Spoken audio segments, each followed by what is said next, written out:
Ces 4 femmes vivent à Chibok au Nigeria et font partie des parents dont les enfants ont été enlevés par les islamistes de Boko Haram en 2014. Elles ont été invitées à découvrir 2 usines qui transforment leurs cacahuètes en produits dérivés commercialisés sous la marque Mother of Chibok. Ces femmes cultivent en effet leurs champs pour financer l'éducation de leurs enfants.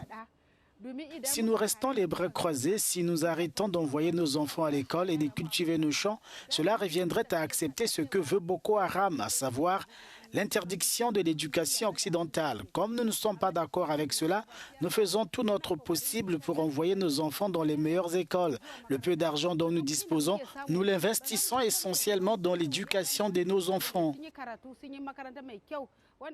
L'engagement de ces femmes a inspiré Joel Kashi Benson. Il a réalisé un documentaire intitulé Mother of Chibok. La production célèbre le travail de ces femmes.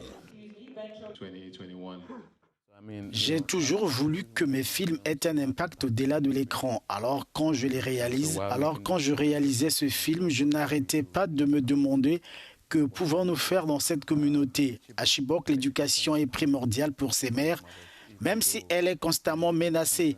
L'agriculture finance l'éducation à Chibok, mais il est difficile pour elle d'obtenir de bonnes récoltes.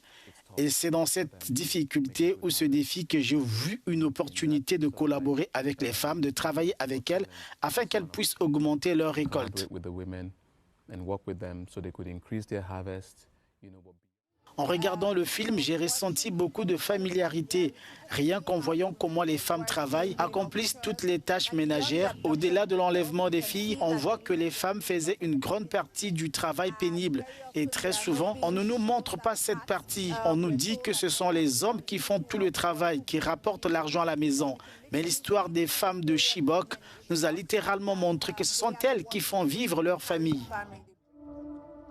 10 ans après l'affaire des écolières de Chibok, les enlèvements massifs restent une réalité dans le nord et le centre du Nigeria.